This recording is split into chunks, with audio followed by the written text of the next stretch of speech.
ഈ ഗിഫ്റ്റ് ഇല്ലായിരുന്നുണ്ടെങ്കിൽ ചിലപ്പം അജു വെച്ചുച്ച എന്ന് പറയുന്ന ഒരു വ്ളോഗറിന്റെ അന്ത്യം ചിലപ്പോൾ നിങ്ങൾക്ക് കാണേണ്ട വന്നേനെ. നാട്ടുകാർക്കും വീട്ടുകാർക്കും സ്നേഹിക്കുന്നവർക്ക് എല്ലാവർക്കും ഒരു ഭാരമായിട്ട് കുണ്ടി മോഡലിനെ വിളിക്കുവാനെ.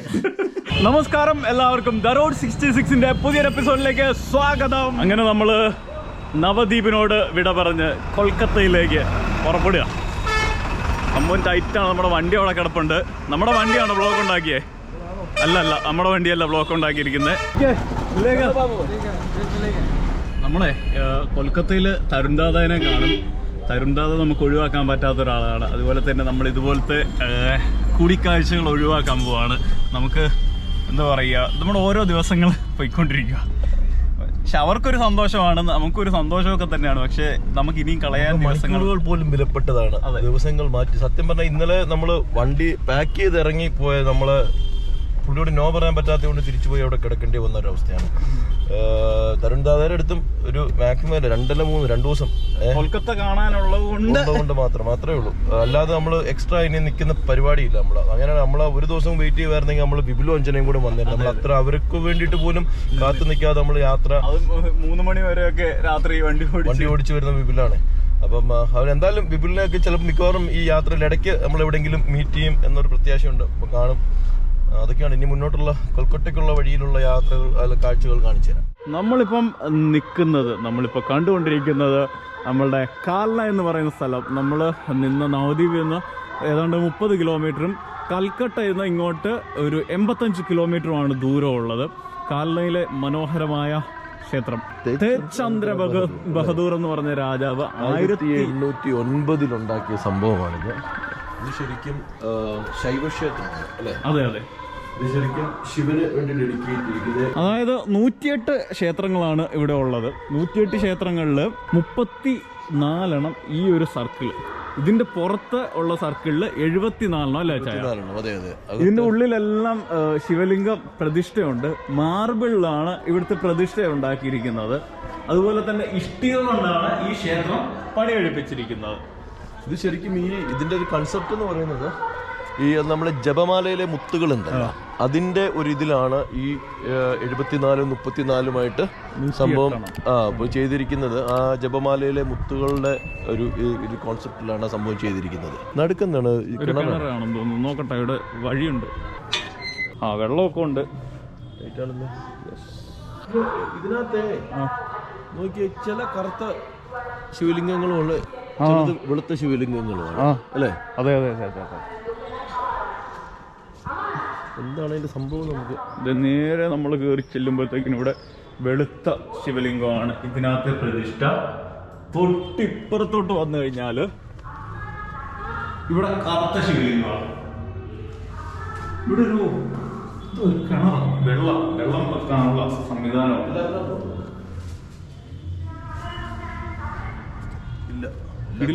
അവിടെ വേറൊരു ക്ഷേത്രം കൂടെ ഉണ്ട് കേട്ടോ, അടിപൊളി. അപ്പുറത്ത് നമുക്ക് ഇത് കഴിഞ്ഞിട്ട് അങ്ങോട്ട് പോകാം. അതെ, ഇടലിനാണ്. ഇതിപ്പോ ആർക്കിയോളജിയുടെ കീഴിലാണ്. അതെ. പൂജയോ കാര്യങ്ങളോ ഒന്നും പൂജാരിമാരോ ആരും ഇല്ല. പക്ഷെ ആളുകൾ വന്ന് പൂജിച്ചിട്ട് പോകുന്നുണ്ട്. അതുപോലെ തന്നെ ശിവരാത്രിയാണ് ഇവിടുത്തെ വിശേഷ ഫെസ്റ്റിവൽ നടക്കുന്നത്. ഒരുപാട് ഭക്തർ, വെസ്റ്റ് ബംഗാളിൽ ഒരുപാട് ശൈവ ഭക്തർ വന്ന് പങ്കെടുക്കുന്ന ഒരു ഫെസ്റ്റിവലൊക്കെയാണ്. നമ്മളെ എല്ലാ ശിവക്ഷേത്രങ്ങളിലും പോയി കഴിഞ്ഞാൽ നന്ദിയെ കാണാൻ പറ്റും. ഞങ്ങൾ ഇവിടെ കുറെ നോക്കിയിട്ട് കണ്ടില്ല. പക്ഷെ ഒരെണ്ണത്തിനകത്ത് നന്ദിയും ഉണ്ട്, പിന്നെ വാസുകിയും ഉണ്ട് ശിവലിംഗത്തിന്റെ ചുറ്റും. നമ്മുടെ 108 ക്ഷേത്രം കഴിഞ്ഞ് വന്നു കഴിഞ്ഞാൽ നമുക്ക് ടെറാക്കോട്ട ടെമ്പിൾസ്. അതെ. ടൈറ്റല്ലേ ചായ? അടിപൊളി സാധനം. ഇതാ ഈ കൂട്ടത്തിലുള്ളതിൽ ഏറ്റവും പഴക്കമുള്ളത് 1720 സംതിങ്ങിലുള്ളതാണ്. അടിപൊളിയാണ്. ഇത് ഒരു പർവ്വതത്തിന്റെ ഷേപ്പിലും ഇത് നടമണ്ഡപമാണിത്. അതാണ് ക്ഷേത്രം. ഇവരുടെ പിക്നിക് സ്പോട്ട് തന്നെ കേട്ടോ ഇത്.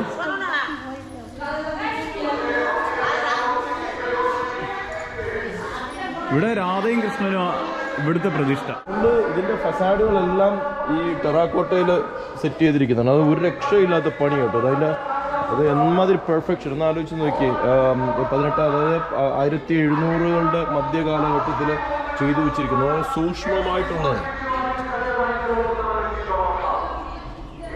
കാലപ്പഴക്കം നല്ല രീതിയിൽ തന്നെ പണി കൊടുത്ത് തുടങ്ങിയിട്ടുണ്ട്. എന്നാലും അടിപൊളിയായിട്ടാണ് ഇത് ഇപ്പോഴും നിൽക്കുന്നത്.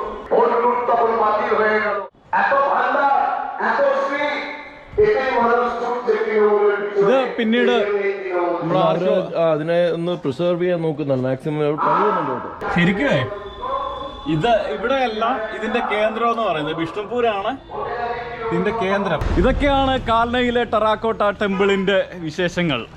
നമ്മള് ഈ ആദ്യം കണ്ട ക്ഷേത്രത്തിന്റെ സൈഡിൽ കൂടി ഇങ്ങനെ നടക്കാട് വണ്ടിയുടെ അവിടെ എത്തി നമുക്കിനി അടുത്ത ജപമാല മോഡലിൽ ഉണ്ടാക്കി. അതെ അതെ, കൽക്കട്ടയിലോട്ട് പോകും. Calcutta, Kolkata, city of Joy. നമ്മൾ കൊൽക്കത്തയുടെ തിരക്കിനകത്തോട്ട് ഇങ്ങനെ കയറിക്കൊണ്ടിരിക്കുകയാണ്. അവിടെ ആയിട്ട് നമുക്കൊരു ഗുരുദ്വാരയൊക്കെ കാണാം. ഇനി ഒരുപാട് കാഴ്ചകൾ കാണാനുള്ളതാണ്. നമ്മൾ ഈ യാത്രയിൽ ഏറ്റവും കൂടുതൽ ഡെസ്റ്റിനേഷൻ വിസിറ്റ് ചെയ്യാൻ പോകുന്ന സ്ഥലമായിരിക്കും അല്ലേ കൊൽക്കത്തയെ പറ്റി ഒരുപാട് പറയാനുണ്ട്. നമുക്ക് അതത് സ്ഥലങ്ങളിൽ വെച്ച് അത് കാര്യങ്ങളൊക്കെ പറയുന്നതായിരിക്കും കുറച്ചുകൂടെ നല്ലത്. ഇപ്പം നമ്മൾ പോകുന്ന ഒരു സിംഹത്തിന്റെ മടയിലേക്ക്. അതായത് കൊൽക്കത്തയുടെ മുഖമുദ്രയായിട്ട് ഒരുപാട് പോലീസ് ചെക്കിങ്ങുകളുണ്ടാവും. നമ്മളെ നിർത്തിയില്ല, പറഞ്ഞും പോലീസുകാർ നിൽക്കുക. കണ്ട നമ്മൾ മറ്റവനെ കണ്ടില്ലല്ലോ, മഞ്ഞക്കാറ്, മഞ്ഞയും കറുപ്പുള്ള. അത് വരും പിന്നെ ഇപ്പൊ അങ്ങോട്ട് എവിടെ വരാതെ അവിടെ പോവാൻ. അത് തന്നെ ബോംബെയിലും നമുക്കൊരു നഗരങ്ങളുടെ ഒരു മുഖമുദ്രയാണ്. പണ്ട് കാളവണ്ടിയും റിക്ഷകളും ഒക്കെ ആയിരുന്നു. പക്ഷെ ഇപ്പൊ കാലം മാറി. ഇടുക്കാച്ചി പാലമല്ല ചായ, ഹൂഗ്ലി നദി മുറിച്ച് കടന്ന് നമ്മള് കൊൽക്കത്തയിലേക്ക്. അതെ, ഹൂഗ്ലി നദിയുടെ കരയിലൂടെ അല്ല, മുകളിലൂടെ. നമ്മള് കൊൽക്കത്തയുടെ തിരക്കുകളിൽ നിന്ന് നൈസായിട്ട് അകത്തോട്ട് കയറിയിട്ട് തരുൺദാദയുടെ വീട്ടിലോട്ട് നമ്മളെ ആളെത്തി കേട്ടോ. തരുൺദാദ ദാദാ തോടാ നിക്കാലിയേ. ഞങ്ങള് 2019 മുതലുള്ള പരിചയമാണ്. ഇവിടെ കൊൽക്കത്ത വന്നു കഴിഞ്ഞാൽ ദാദയെ കാണാതെ പോകാൻ പറ്റത്തില്ല. അതുപോലെ തന്നെ ഒരു ബൈക്കേഴ്സിന്റെ ഒരു ഡയറക്ടറി എന്ന് തന്നെ പറയാം. നമുക്ക് കൂടുതൽ കാര്യങ്ങൾ മേളിൽ ചെന്നിട്ട് പറയാം. മട കുറേ ബാക്ക്ഗ്രൗണ്ടിൽ കാണാമല്ലോ. ഇനി നമ്മളെല്ലാം പറയാറ് നോക്കി, നീ ഒന്ന് വട്ടം ഒന്ന് പാൻ ചെയ്ത് കാണിച്ചു കഴിഞ്ഞാൽ കാണാവുന്നതേ ഉള്ളൂ. ഇത് അത്യാവശ്യം ഇന്ത്യയിലുള്ള ഒരുവിധം ബൈക്കേഴ്സിന് അറിയാം ഇദ്ദേഹത്തിന്, തരുൺദാദയെ. ഇതിൽ നോക്കിക്കഴിഞ്ഞു കഴിഞ്ഞാൽ ഇന്ത്യയിൽ ഉള്ള മിക്ക ക്ലബ്ബുകളുടെയും ബാഡ്ജുകളുണ്ടാവും, പാച്ചുകളുണ്ടാവും, പലതും ഉണ്ടാവും. കാണിക്കാനാണ് ഒരുപാടുണ്ട്, പറയാനാണ് ഒരുപാടുണ്ട്. ഒരുപാട് റൈഡുകൾ 10-20 വർഷമായിട്ട് റൈഡ് ചെയ്യുന്ന ഒരാളാണ്. സംഭവം ഇത് നമ്മുടെ ലിനുച്ചേച്ചി നാസിർക്കയുടെ വൈഫ് നമുക്ക് അയച്ചു തന്നൊരു ഗിഫ്റ്റാണ്. ഈ ഗിഫ്റ്റ് ഇല്ലായിരുന്നുണ്ടെങ്കിൽ ചിലപ്പം അജു വെച്ചുച്ച എന്ന് പറയുന്ന ഒരു വ്ളോഗറിന്റെ അന്ത്യം ചിലപ്പോൾ നിങ്ങൾക്ക് കാണേണ്ട വന്നേനെ. സംഭവം ഇത് നമ്മുടെ വണ്ടിയുടെ ചാവി, അതായത് വണ്ടിയുടെ ടോപ്പ് ബോക്സിന്റെ ചാവിയാണ്. ചാവി ഒരു ദിവസം ഞാൻ കളഞ്ഞായിരുന്നു നമ്മുടെ ഇവിടെ വെച്ചിട്ട്. ആ സംഭവമാണിത്. പിന്നെ തരുൺദാദ ഒന്ന് പരിചയപ്പെടുത്ത. आपका बारे में थोड़ा बताइए. क्या बोलो मेरे बारे में? थोड़ा बोल दिया, बाकी आप अच्छा, ये ओजू का साथ मेरा meet 4 time 3 time Kolkata, 1 time Rajasthan. मौसम खराब था इसलिए तो कश्मीर में मुलाकात नहीं हुआ. നമ്മൾ വന്നപ്പോഴല്ലോ. अभी कई महीने पहले ना. हाँ तो साथ में था, बोला तरुणदादा को मिलेगा करके पूरा. हम वो टाइम जा रहा था श्रीनगर. बारिश तो इतना बारिश. सगाऊ കൂടാണ് കേട്ടോ. 20 साल से राइडिंग कम्युनिटी में हूँ. अभी तक राइड कंटिन्यू कर रहे. और 5 साल 7 साल होगा राइड कंटिन्यू करूँगा. ആളും അതുപോലെ തന്നെ ആളുടെ മകളും കൂടെയാണ് पूरा इंडिया हम घूम लिया. एक स्टेट छोड़ के वो केरल. वो मेरा नेक्स्ट टारगेट है केरल. केरल में हम जाऊंगा जरूर. केरल छोड़ के पूरा इंडिया. अब तमिलनाडु सब आया. सब केरला क्यों नहीं आया अब तक? एक्चुअल मेरा प्लान था, लेकिन वो टाइम इतना बारिश था, फ्लड आया, इसीलिए हम वहाँ से सीधा चला गया गोवा. अब राइड करते हैं अपने बेटी के साथ राइड करते हैं. अभी तो बेटी के साथ ही राइड करते हैं. മോളെ കാണിക്കാൻ. മോളുടെ പേര് പൂമ്പാറ്റ എന്നാണ്, ചിത്രശലഭം എന്നാണ്. തിത്ലി എന്നാണ് ആളുടെ പേര്. तो बटरफ्लाई होता है ना. हाँ बटरफ्लाई. तितली दे अंकल दे संग কথা বলো. ഈ ബംഗാളി കേൾക്കാൻ ഭയങ്കര രസമാണ്. ദാദാ ഭയങ്കര സഖാവാണ്, കട്ട സഖാവാണ്. ഇതാ തിത്ലി. अंकल दे तुम्हारे संग কথা বলে. തിത്ലിയും ഇപ്പം ഒരു ബൈക്കറാണ്. First year automobile engineer. Automobile engineer. कितने स्टेट घूम चुके अभी? बहुत नॉर्थ ईस्ट हाफ हो गया. और पता सिक्किम में चला. സിക്കിം सिक्किम में दार्जिलिंग. അതൊക്കെയാണ് ഇവിടുത്തെ വിശേഷങ്ങൾ. ഞങ്ങൾ ഇവിടെ ഉണ്ടാവും കുറച്ച് ഇനിയുണ്ട് 1-2 ദിവസം കൂടെ ഉണ്ടാവും. കൂടുതൽ വിശേഷങ്ങളും പോലെ ഇത് കട്ട സഖാവാണ് കേട്ടോ, ഒരു രക്ഷയില്ലാത്ത സഖാവാണ്. ഇപ്പോഴും പാർട്ടി ബംഗാളിൽ തോറ്റുപോയതിന്റെ വിഷമം മനസ്സിൽ പേറിക്കൊണ്ട് നടക്കുന്ന, ഇനി എന്തെങ്കിലും അല്ലേ ബിരിയാണി കൊടുക്കും എന്നുള്ള വിശ്വാസത്തിൽ ഇരിക്കുകയാണല്ലേ. തുടുവാവന്മാര് കിടക്കുന്നുണ്ടോ, കുഴിയൊക്കെ ഉണ്ടാക്കി, ചൂടാ അത് കാരണം കുഴിയൊക്കെ ഉണ്ടാക്കി മണ്ണിനകത്താ കിടപ്പ്. ടൈറ്റല്ലേ ചായയുടെ പരിപാടിയൊക്കെ ഉണ്ടോ, മണ്ണിന്റെ ഗ്ലാസ് കൊണ്ടുത്തരുവോ അല്ലേ? എങ്ങനെയുണ്ട് പരിപാടി?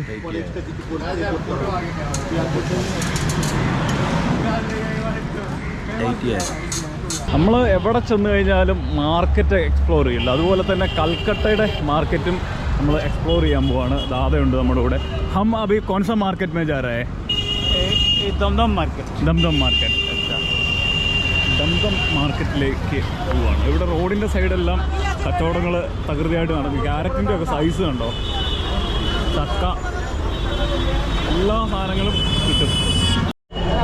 കുറേ നാളായിട്ട് കടലിലെ മീൻ കഴിച്ചിട്ട് ഒരുപാട് കാലമായി. അത് കാരണമേ കടൽ മീൻ കഴിക്കാമെന്നുള്ള ആഗ്രഹത്തിൽ നമ്മൾ മീൻ മാർക്കറ്റ് വന്നു. ആവോലിയൊക്കെ ഇരിപ്പുണ്ട്. കിടിലൻ കൊഞ്ചൊക്കെ ഇരിക്കും. കാളാഞ്ചി, നല്ല കിടുക്കാച്ചി വരാലൊക്കെ ഇരിപ്പുണ്ട്. പിന്നെ എല്ലാം വളർത്തുമീനുകളാണ്. നമുക്ക് വളർത്തുമീനൊന്നും വേണ്ട. ആവോലി, കാളാഞ്ചി, വെട്ടുന്ന സാധനമൊക്കെ ഉണ്ടോ? ഇല്ല മുറിക്കുന്ന സാധനമൊക്കെ ഉണ്ടോ? ഇതിലാണ് അവർ മുറിക്കുന്നത്. ഞണ്ടിരിപ്പുണ്ട്, ബ്രാലുണ്ട്. കിലോ കിത്തന? 400-350. അങ്ങനെ അത് ചെറുതും വലുതും. 400 ലാഭമാണല്ലോ. അതെ അതെ അതെ, ഇവിടെ സാധനം ഇഷ്ടം പോലെ ഉണ്ട്.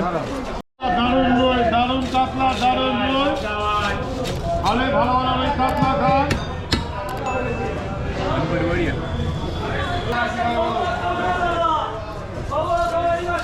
ഈ മീനിന്റെ വീട്ടിൽ ഇന്നത്തെ അവസ്ഥ ഇത് പിടിച്ചിട്ട് അത്ര ദിവസമായി കാണും.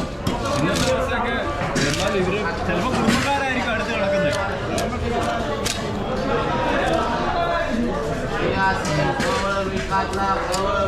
കൽക്കട്ടയിൽ വന്നു കഴിഞ്ഞാൽ നമുക്ക് ഒരുപാട് സുഹൃത്തുക്കളുണ്ട് ഇവിടെ. തപ്പൻ.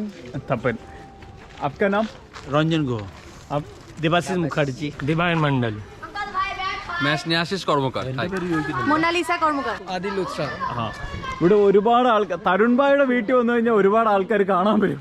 ടൈറ്റാണ്, ഒരു രക്ഷയില്ല കേട്ടോ. പൊളിന്ന് വെച്ചാൽ പൊളി, ഒന്നും പറയാനില്ല. ടൈറ്റാണ്. ഇത് വന്നിട്ടുണ്ട്. കിടുക്കാച്ചി ചോറ്. ഇത് വഴുതനങ്ങ ആണെന്ന് തോന്നുന്നു കേട്ടോ സൈഡിൽ ഇരിക്കുന്നത് അല്ലേ. ഇതൊരു മിക്സ് വെജിറ്റബിൾ ആണ്. പിന്നെ നമ്മൾ മുമ്പേ ഒരു മീനിനെ അവിടെ ദേഹോപദ്രവം ചെയ്യുന്ന കണ്ടില്ലായിരുന്നു. ആ സാധനത്തിനെ കറി വെച്ചാണ് ഈ ഇരിക്കുന്നത്. അതുകൊണ്ട് ഞങ്ങൾ ഇപ്പോൾ ഈ കഴിക്കാൻ പോവാണ്. രാജേഷിൻ്റെ പിറന്നാളാണ്. നമ്മുടെ അതിൻ്റെ സ്പെഷ്യൽ സാധനങ്ങളാണിത്. ഇനി ഇച്ചിരൂടെ കഴിയുമ്പം ഒരു കേക്കിനെ വധം ചെയ്യും. പിന്നെ ചമ്പാഗ്നി ഉണ്ട്. ഞങ്ങൾ ചമ്പാഗ്നി പൊട്ടിക്കുന്നുണ്ട്.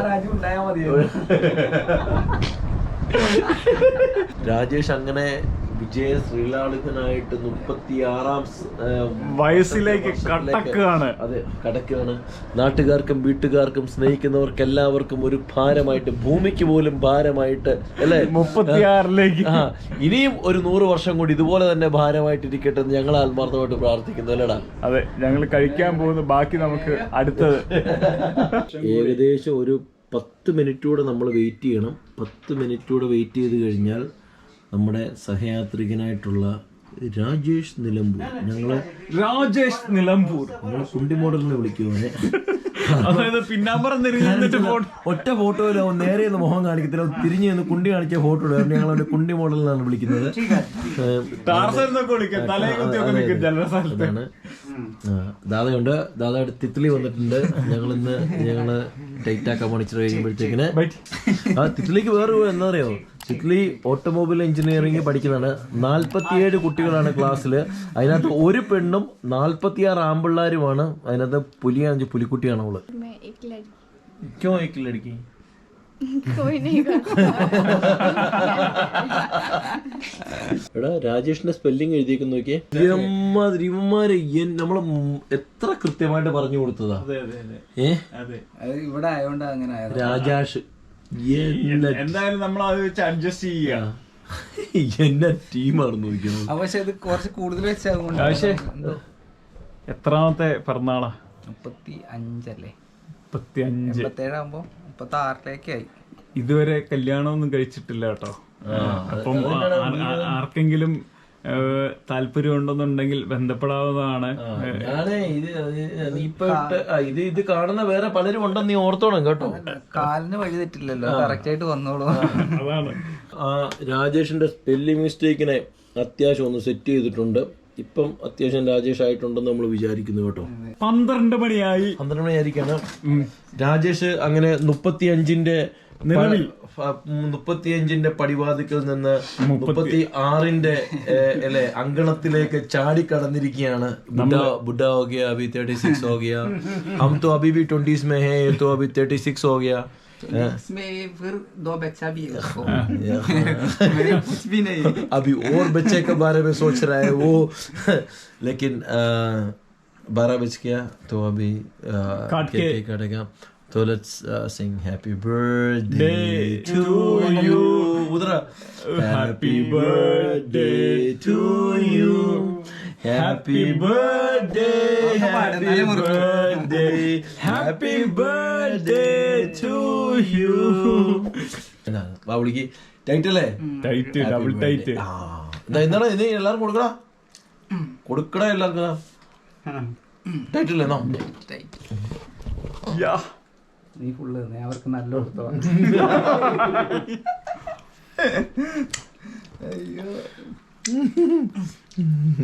അങ്ങനെ മനോഹരമായൊരു പിറന്നാള് കഴിഞ്ഞിരിക്കുകയല്ല, തുടങ്ങുകയാണ്. ഞങ്ങൾ കിടന്നുറങ്ങിയിട്ട് നാളെ രാവിലെ വേണം മതിക്കാനായിട്ട്. ചമ്പാഗ്നി പൊട്ടിച്ചില്ല. ചമ്പാഗ്നി പൊട്ടിക്കണം. Happy birthday to you, happy birthday. അങ്ങനെ രാജേഷിന്റെ 30 പറയത്തില്ല ബർത്ത്ഡേ നമ്മള് പറഞ്ഞില്ല. നമ്മള് ഷാമ്പയിനൊക്കെ പൊട്ടിച്ച് സാധനം സെറ്റ് ആക്കിയിട്ടുണ്ട്. ഇനിയിപ്പം കേക്ക് മുറിച്ചൊക്കെ വീഡിയോ എടുത്തു. ടൈറ്റാണ്.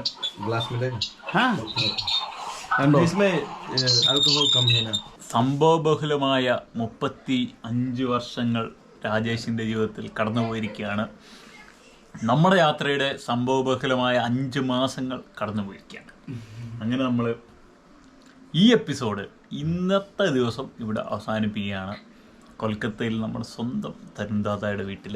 തരുൺദാദ നാണ്ട് ഇവിടെ നിൽപ്പുണ്ട്. നമ്മുടെ തരുൺദാദ ഞങ്ങളെ കൊണ്ട് തലയ്ക്ക് കൈവച്ച് നിൽക്കുകയാണ്. അപ്പം എന്തായാലും ഇന്നത്തെ എപ്പിസോഡ് ഞങ്ങളിവിടെ വൈൻഡപ്പ് ചെയ്യുകയാണ്. നമ്മുടെ ഇന്നത്തെ വീഡിയോ എല്ലാവർക്കും ഇഷ്ടപ്പെട്ടു എന്ന് വരികിൽ എല്ലാവരും ലൈക്ക് ചെയ്യുക, ഷെയർ ചെയ്യുക. എന്നും പറയുന്നതൊക്കെ തന്നെ നമ്മൾ എന്നും പറഞ്ഞ് ബോറടിപ്പിക്കുന്നില്ല. ഇന്നലെ പറഞ്ഞ പോലെ കൂടുതലൊന്നും പറയുന്നില്ല. എന്നും പറയുന്ന പോലൊക്കെ തന്നെ ലൈക്കും ഷെയറും ഒക്കെ ചെയ്ത് ഒന്ന് സഹായിക്കുക. അത്രയേ ഉള്ളൂ. എല്ലാവർക്കും നല്ല കിടക്കാച്ചിയൊരു അല്ലേ ശുഭരാത്രി, ഈ സുഖനിദ്ര, നന്നായിട്ട് കിടന്നുറങ്ങുക. നല്ല നല്ല സ്വപ്നങ്ങൾ കണ്ട് അല്ലേ നല്ല നല്ല സ്വപ്നങ്ങൾ കണ്ട് കിടന്നുറങ്ങുക. ശുഭരാത്രി, സുഖനിദ്ര. രാജേഷേ നിന്റെ വക